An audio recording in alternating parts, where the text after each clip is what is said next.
But when they have a field day, when they can operate for 3 hours without any resistance, they are emboldened to plan another attack. When they receive ransom and they see, oh, they've gotten this huge ransom, this huge cash, they will be emboldened to plan another attack because they know there will be no resistance.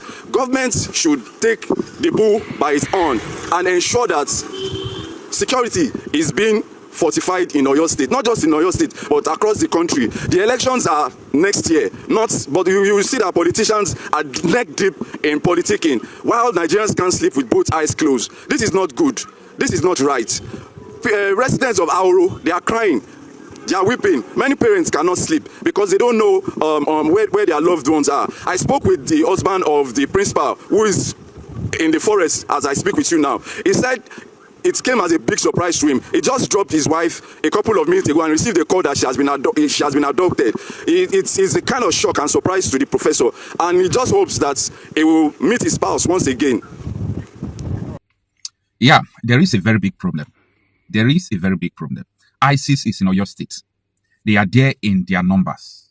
These people are not there for only Oyo State. Remember that I told you that ISIS will be in Oyo State. I made this statement 6 months ago and people thought it was a joke. And as I speak to you, the Oyo State government have shut down schools in 4 local government. Nobody's talking about it in Nigeria now. All of you are playing now. 2027 is around the corner. But Oyo State, do you know where Oyo State is? I'm not talking about Bono. I'm not talking about Maiduguri. I'm not talking about Yobe. This is not Kano, Sokoto. This is not even Plateau, Benue. This is not Kogi. This is not even the ravaged Kwara and these insurgents. I'm talking about the headquarters of Yoruba land, the headquarters of Oduduwa Nation. I mean the seat of Yoruba Kingdom's power. Oyo State is under siege. ISIS stormed Oyo State. They kidnapped 40 students, including headmaster. And as I speak to you, Oyo State government shut down schools in 4 local government areas. Remember that I exposed their intention of always going after school children because they believe that Western education is a crime. Western civilization is prohibited. That is Boko Haram. That is the work of Jamaat too. All the Jamaat to Islam. That is their work, including Al-Qaeda, ISIS, Boko Haram, ISWAP, and so on and so forth. I want you to go and read more about these people. Their mission is to overthrow Nigeria government, bring Islamic State, and impose Sharia. An Islamic State that will be governed by Sharia. This is their mission statement. It's everywhere. You can Google it. So don't get it twisted that Okocha is just saying it. You can go and read their mission statement. So anytime I come out to tell people that this is pure Islamization agenda and this is how they move. In one of my videos, I talk about the 5 principles of war that they use when this Islamization is going on. So I am not saying that it is Islamization. That is what they said. Boko Haram, SWAP, Fulani military, all these people, they have one mission statement. Overthrow Nigerian government, impose an Islamic State, and make that Islamic State to be under Sharia law. Simple as that. That is why they are kidnapping. That is why they are killing the military. That is why they are adopting school children. And when I see these people being reintegrated back into the society, I see the complicity between the military and these terrorists. I see the complicity between the people in government with these people. Why? Because of the same religious ideology. I'm telling you this thing. If you like, you hear. If you like, don't hear. They're already in Oyo State. Where is left? Ogun State and Lagos State. Southwest will be over. These people are terrorizing in rivers. They were in Bayelsa. Though they have chased them, but they are returning back. They have attacked Imo State already. They have taken over Hamu side right from time. Where is left? Let's be sleeping. The only solution to curbing this is to understand the problem. Once you understand the problem, I will let you know that individuals like me and you will be capable of solving it. We'll be capable of arming ourselves and doing the things that are necessary. If the vigilantes could chase Boko Haram away from some communities, you're supposed to understand that then, I mean the Boko Haram people defeating the soldiers, it is because there are some Boko Haram in the army, Boko Haram in the government. I'm telling you, ISIS is in Oyo State. Take a look at what our new correspondent said about the situation right now in Oyo State. We visited Auru Esinle community yesterday, and I spoke with aggrieved parents, and they revealed to me that about 46 students are missing, including the principal of the Esin Community High School.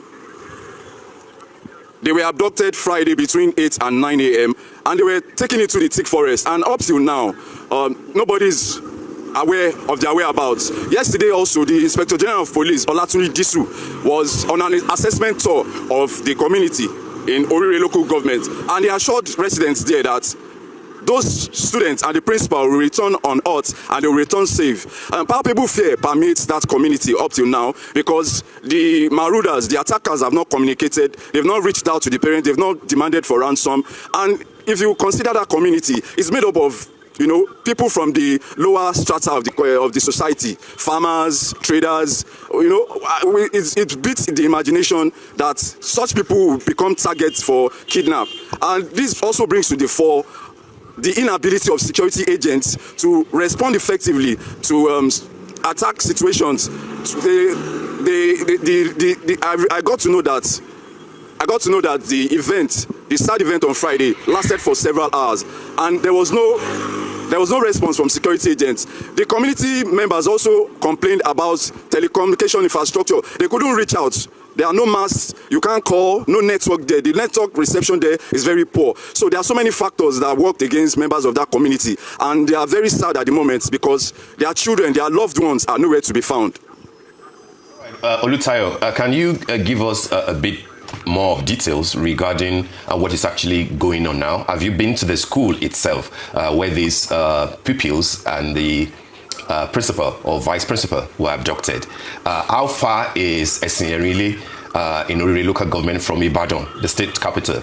And then are there feelers from the state government itself? Because we had Seyi Makinde, the governor of Oyo State, speaking yesterday about a lack of intelligence and lack of coordination. Has he made any further statements today? Is there any outreach directly from Agodi in Ibadan from the Oyo State governor?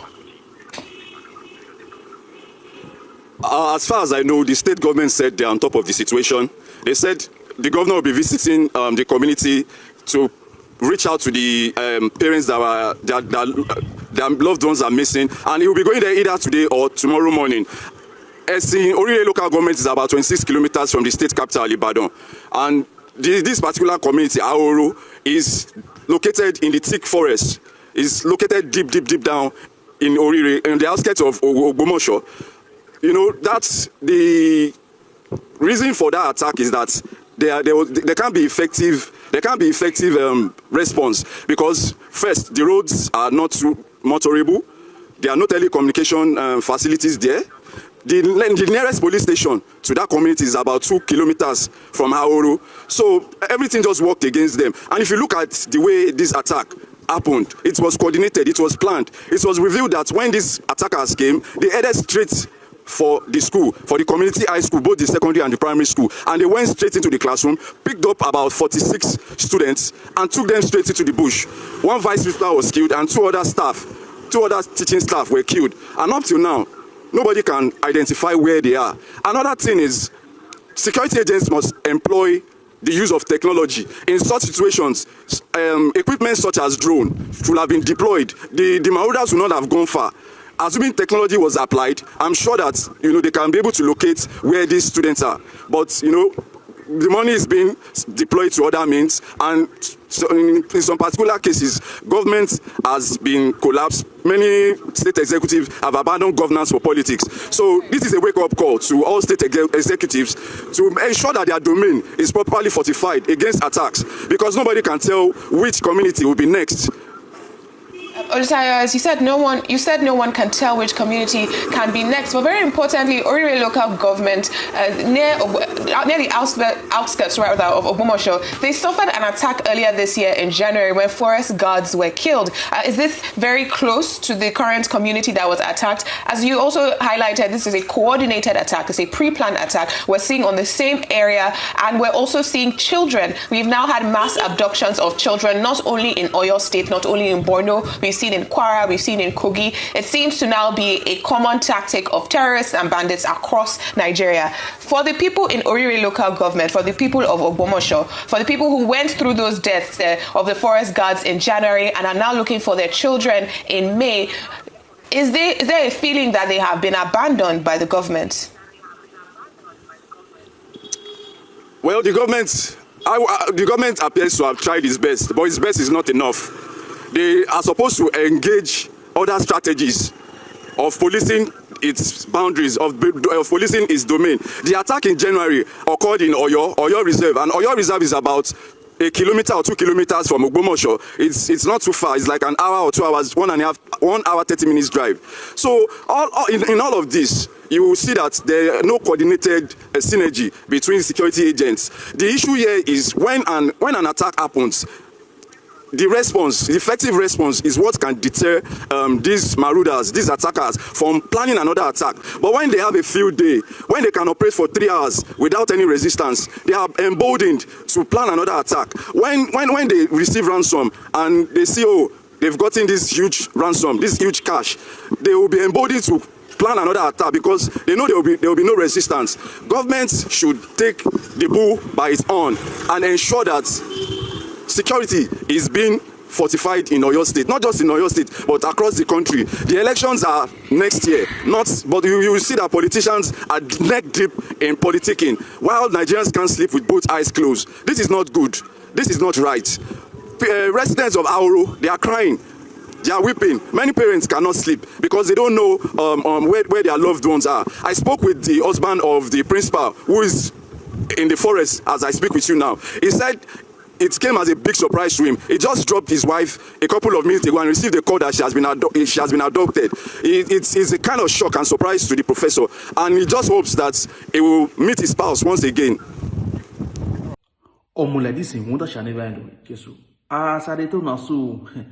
Oyo State, they don't show down Oyo State. Even all the school where they for local government, you understand? ICCs, they kidnap, I mean, they abduct, so to say, may not use that word. They abduct 40 students. Even their principal self, they say abduct them. You get one video where I see, that was yesterday, you understand? When the woman called, they explain, you understand me? So that means they know we are safe for Nigeria again. You understand? That day, they see a Jack in Imo State. You understand? So how many say call the men with the watch hold down? Yeah, our government they keep silent. It is well.